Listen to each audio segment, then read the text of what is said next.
Hey everyone, and in this video we'll be continuing with our series on complex numbers. We'll be discussing how to multiply and divide complex numbers. So basically what I mean by multiplying and dividing complex numbers is basically we'll be talking about the expressions of complex numbers. That means that there will be expressions like these over here that will be containing an imaginary number that will make it a complex number.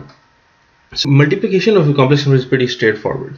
You just have to remember two rules. First of all, it's pretty much like any other multiplication that you do. You multiply the real number with the real numbers and the imaginary number with the imaginary numbers. I think I explained this in the previous video with addition and subtraction. That's what you do. You add the real numbers with the real numbers and you add the imaginary part with the imaginary part. This is the same thing that you do in the multiplication of complex numbers. What you have to remember is that I'll explain this with an example that I squared becomes a -1. That is the only thing that you have to remember over here, because this is where students sometimes mess it up. What they do is they do not convert the I square into -1, and that's why they're ending up maybe adding another imaginary number into the expression, because I square usually becomes -1 and that leads to the imaginary part becoming a real part. So if you look over here, 3 plus 2i multiplied by 4 plus 5i, this is our example over here. So what do we have to do first? Just like we multiply any other regular algebraic expressions, we multiply these two expressions in the same way.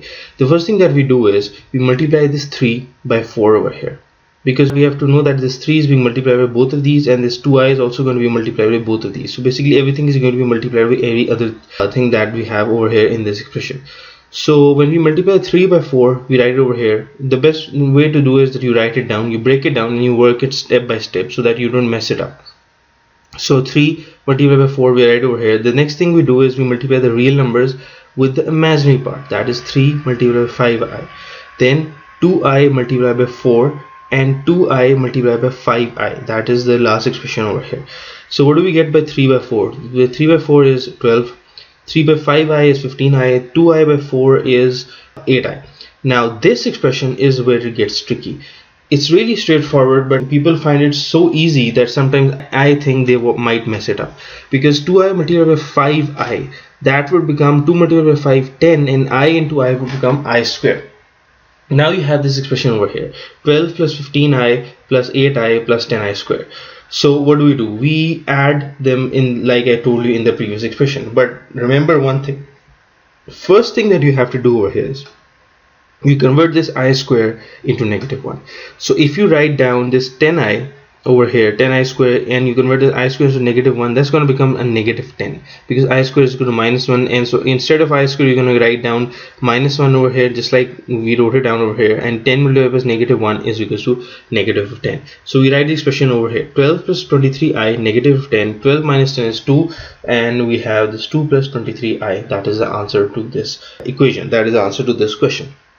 So remember this, that you multiply each thing with each thing and you look out for the I square term. Now what if there were no I over here in the second expression, there was just 3 plus 2i and multiplied by 4, so you wouldn't have an I square over here. So the best way to do this is that you break it down, you write down all the expressions over here so that you know what anything would do, what would I square be, and what would each expression become after the multiplication, and then you write it down in the next, simplify in the next step, and then you go on and so forth, and you write down the final answer like this. Let's look at a few other examples so we can make this concept much more clear. If you look at this example over here, we have two expressions over here. One is -i, that is being multiplied by 3 plus I. So like I told you, everything is going to be multiplied by every other thing. So -i is going to be multiplied by 3 plus I. How do we do that? -i is first going to be multiplied by 3. That would basically become -3i.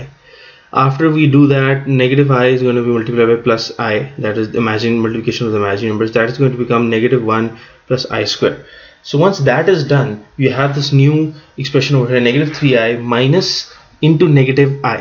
So if we know that this is going to become this is 1 over here, because I square is equal to -1. So negative into negative, that's going to become a positive, so that's going to be 1 minus 3i. This is how we solve this. In the next equation, in the next example that we have over here, we already did this before, a similar one, so we're going to do it again. So 2 multiplied by -6, that's going to become -12. 3i multiplied by -6, that's going to become a -18i, and a negative plus 3i multiplied by -2i is going to become -6i square. And 2 multiplied by negative 2i is going to become minus 4i. I wrote down all the 4 terms because that's what we're going to get over here. So what do we do over here? We write negative 12 again as negative 12 over here. We add, basically this is being added over here, negative 4i minus negative 18i, and that's going to become a negative 22i. We break it down, we join the like terms, and I square is going to become minus 1. So when it's going to become minus 1, we multiply the negative 6 with this minus 1 and we get a positive 6. So we have two real numbers over here, negative 12 and plus 6, and we have an imaginary number that is negative 22i. So what do we get in the end? That is negative 6 and negative 22i. This is the answer to this question. It's pretty straightforward. Just remember to simplify it, break it down, so you know what is going to happen with which respective term.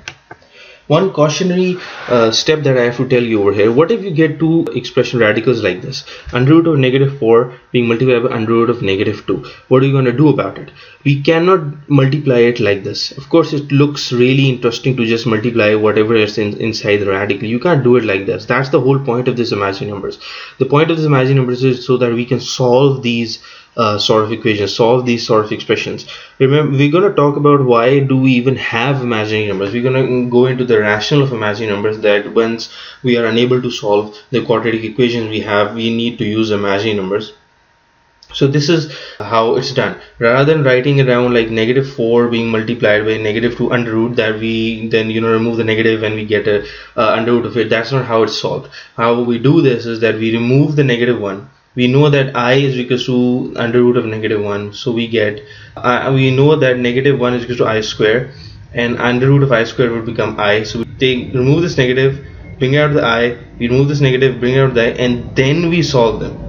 So you see, if you were going to solve these two over here, this is what you're going to get. Basically what you're going to get is, now you multiply the under root of 4 with under root of 2, and you're going to get an under root of 8. And of course under root of 8 is basically 2 being multiplied by 2 multiplied by 2. So we take out the 2, and I over here is going to become I square. So that's I square is negative 1, so we have a negative 2 under root of 2.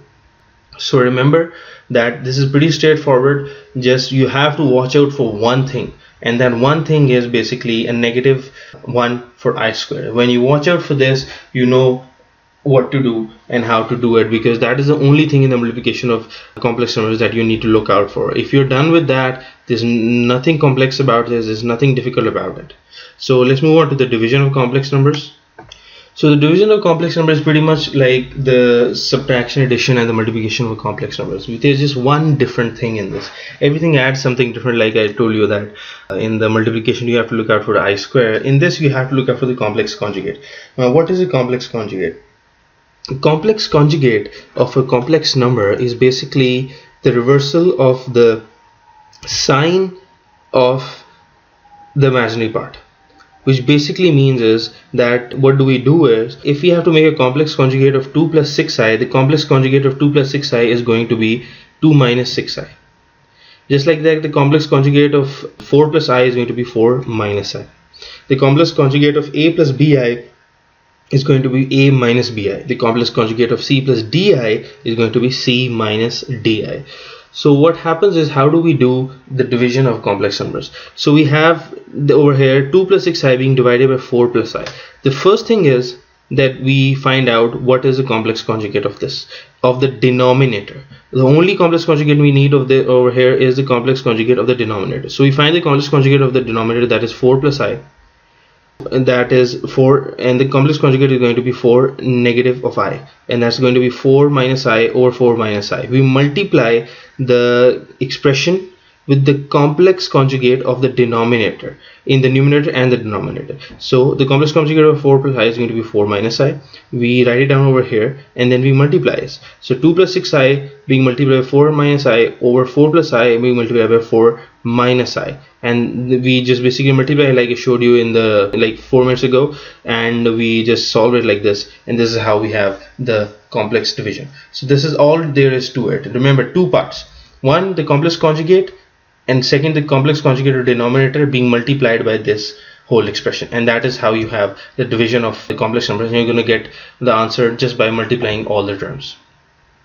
This thing that we're doing over here, this is called rationalizing, because this is how we do the division, so we call it a rationalizing of this whole expression. So what do we do over here is 4 plus I complex conjugate, and when we multiply this is all of this is basically called rationalizing. So we rationalize it. So remember the steps: first the complex conjugate of the denominator, and then you rationalize, and then you solve. These are the only 3 steps that you need to know for the division of complex numbers.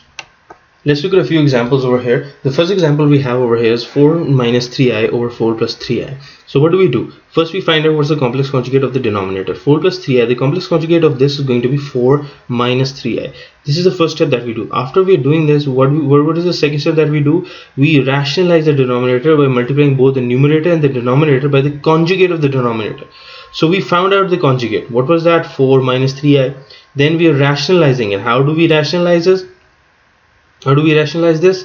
We basically multiply it by the conjugate of the denominator. So we multiply this 4 minus 3i over here, 4 plus 3i, 4 minus 3i over here. Then we solve for this. Remember to look out for the I square, because once again we are multiplying. We multiply this, and this is what we get over here. The same goes for when we have to do it in another way. Like for example, if 5 is being divided by 3 plus under root negative 5. Now you don't see an I in the denominator, but we know this is a complex number because of the negative 5 inside the radical.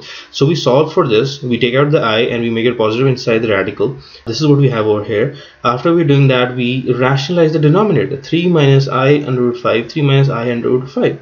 Once we're done with that, we solve in the same way that we've been doing it so far throughout the lecture.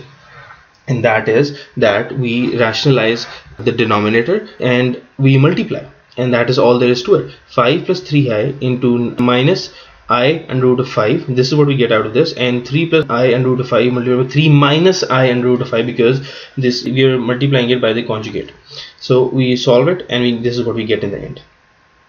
Let's look at another lengthy example over here. So if you were asked a question, 3 plus 11i divided by negative 1 negative 2i.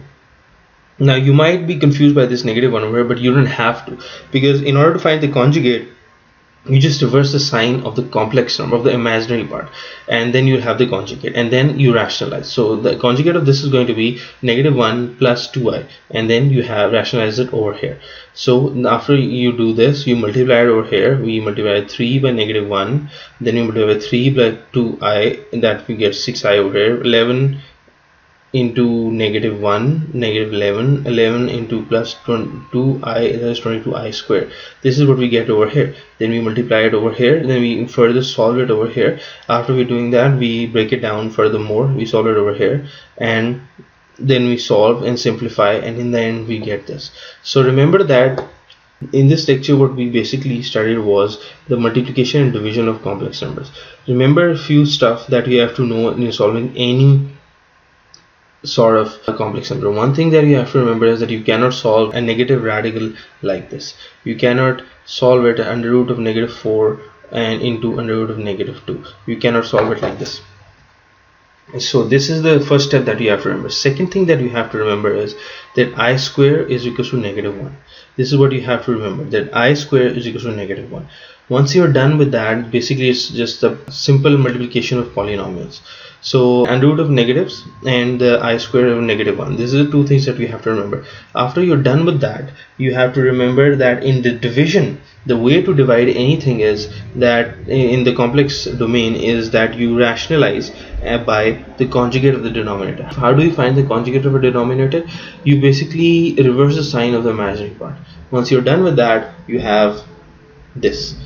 4 plus 3i would become 4 negative 3i. If you only have an imaginary part, for example, if you only have 5i in the denominator, so its conjugate is going to be negative 5i.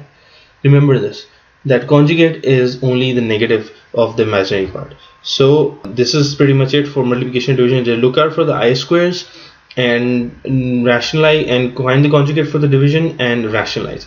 And that's pretty much it for the multiplication and division. I'll see you next